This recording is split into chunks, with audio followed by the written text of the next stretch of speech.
Muito bom. O que aconteceu, então, a partir daí? Era necessário criar uma classificação. E a partir desse modelo, do Saad-Nagy, foi criada uma classificação para testes, tá? Se chamou International Classification of Impairments, Disabilities and Handicaps. A classificação que foi conhecida, né, pela sigla ICIDH. Tá bom? Essa é uma versão lançada em 1980. E é uma versão para testes, né? Uma versão de testes ainda. Isso foi muito testado em inglês, teve ainda uma segunda versão. Mas o importante é que, nesse momento, ela é uma classificação de consequências de doenças. Isso precisa ficar bem gravado para você, né? Você que está estudando a CIF. Durante o período de testes, você vai ver que a ICIDH ganhou uma segunda versão em 1900. Opa, 1994. Mais ou menos por aí, entre 93 e 94. Ela ganhou uma nova versão, mas a principal mudança até a publicação oficial com o nome de CIF, e aí isso já foi em 2001, a principal mudança é que essa classificação, eu vou até escrever em caixa alta, deixou de ser uma classificação de consequências de doenças. Tá? Em caixa alta, porque isso precisa ficar bem gravado para você. A CIF não é uma classificação de consequências de doenças. Eu vou até ler um trecho aqui do histórico, que é o ponto 1 do livro, né, da própria CIF. É o último parágrafo. A CIF transformou-se de uma classificação de consequências da doença, versão de 1980, em uma classificação de componentes da saúde, dos componentes da saúde. Os componentes da saúde identificam o que constituem a saúde, enquanto consequência se refere ao impacto das doenças na condição de saúde da pessoa. Então, não se trata de classificar impactos de doença. A CIF não é uma classificação de consequências de doença. Isso aqui, você que já ouviu falar sobre a CIF, né?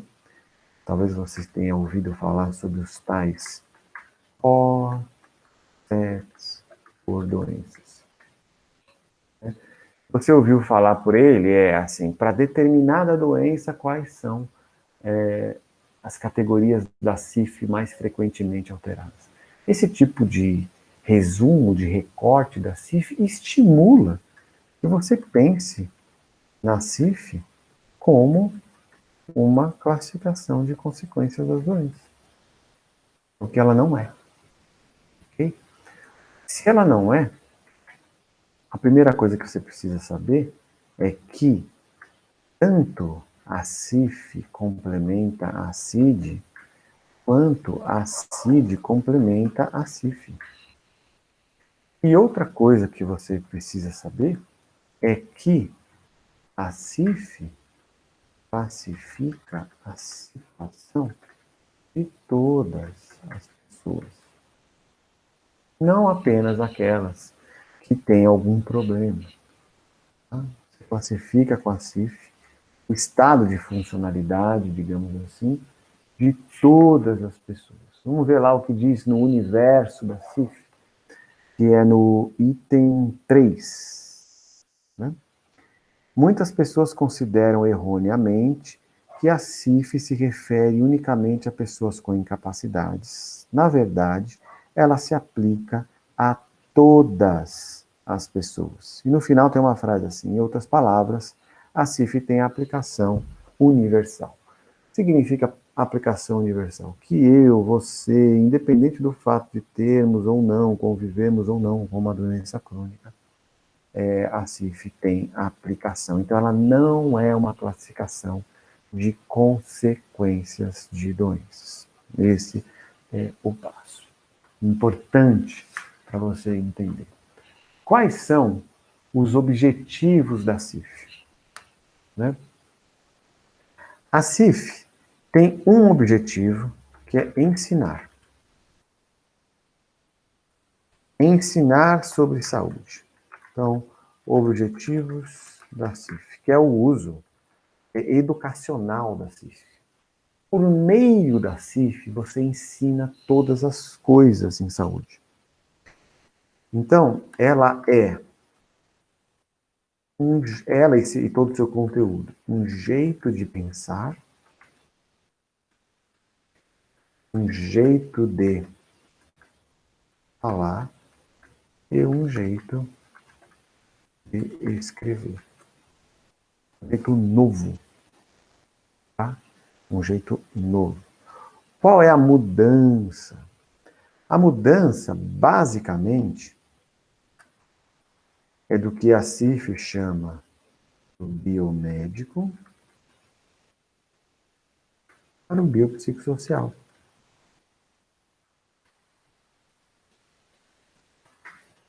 O que você muda, né? O que você de fato muda? Você muda do falar só do corpo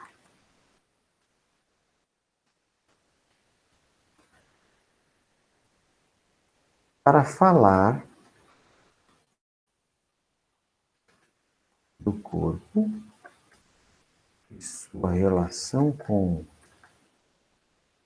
o ambiente, demonstrando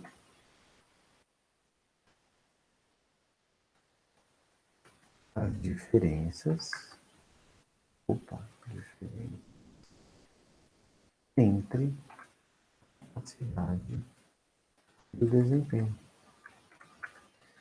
Então você não vai apenas falar do corpo, você profissional da saúde, só olhar do ponto de vista fisiopatológico ou biológico, vamos dizer assim, numa atenção primária, né, de prevenção. Você vai ampliar o seu olhar para os fatores ambientais e vai ampliar o seu olhar para as atividades da pessoa, as atividades humanas e a participação da pessoa.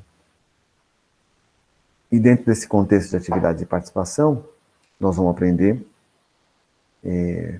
com a CIF que existem diferenças entre o desempenho e a capacidade. Mas isso é um assunto adiante. Tá? Então, a segunda coisa que você precisa saber aí sobre isso, né, sobre os objetivos da CIF, a primeira coisa é que ela tem o objetivo de ensinar um jeito novo. Tá? E aí ela tem outros usos, né? Ela tem como objetivo o uso clínico. A gente chama de uso clínico acompanhar, né? Descrever, posso falar assim, né? Descrever e acompanhar a evolução de casos. A gente chama isso de uso clínico. Clínico. E aqui a gente chama isso de uso educacional. Na CIF tem a palavra uso pedagógico, né? Education tool em inglês, né? Uma ferramenta de educação. Também uma ferramenta clínica, tá? Ela te dá uma linguagem padronizada, você vai saber o que é funcionalidade, o que é incapacidade, o que é desempenho, o que são fatores ambientais, né? E a descrição de um caso vai ficar muito mais completa, usando os conceitos e a nomenclatura da CIF. Essa é a questão do uso clínico da CIF. A gente também pode usar a CIF para embasar dados estatísticos, que é o uso estatístico, né? O uso estatístico da CIF meramente as formas que nós usamos em estatística para contagem da frequência de códigos, né? Da frequência de códigos. Então, você vai conhecer, do ponto de vista populacional, quais são os códigos mais frequentes, qual a gravidade, e aí você pode relacionar isso com idade, você pode relacionar isso com fatores ambientais, você pode relacionar, comparar uma cidade ou uma região com outra, ou a mesma cidade, a mesma região ao longo do tempo, né? Várias coisas você pode fazer com esse uso estatístico da CIF. E ela também serve para potencializar ou criar políticas públicas. E aí, obviamente, intersetoriais e não apenas de saúde, né? Esse é o principal motivo da existência da CIF, né? Uso em políticas públicas. No meio dela, você liga setores diferentes. Você liga a arquitetura e urbanismo, a educação, o lazer, a saúde, né? E esse uso depende do uso estatístico. Então, uma coisa que é muito importante que você entenda é que esses usos não estão separados, né? O uso em políticas públicas, ele depende da disponibilidade de códigos, porque para você fazer um uso numa política pública, para você criar uma política pública, você precisa ter um diagnóstico situacional. Se você não tiver um diagnóstico situacional, você não vai conseguir criar uma política pública, porque uma política pública é para resolver um problema na sociedade. Então você precisa conhecer esse problema na sociedade. Atualmente, no Brasil, nós temos algumas políticas que dependem muito do conhecimento da funcionalidade, como é o caso da saúde do trabalhador. Só que o conhecimento do estado de saúde do trabalhador fica comprometido se o uso for apenas da CID. A CIF precisa estar no contexto para fazer esse diagnóstico melhor, né? Para então, sim, a partir daí, melhorar as políticas públicas de saúde do trabalhador. Eu estou dando um exemplo, mas existem outros. Esse uso estatístico, ele depende da disponibilidade de códigos, e a disponibilidade de códigos é resultado do uso clínico. É resultado do uso clínico. E, obviamente, que o uso clínico é dependente, né, da pessoa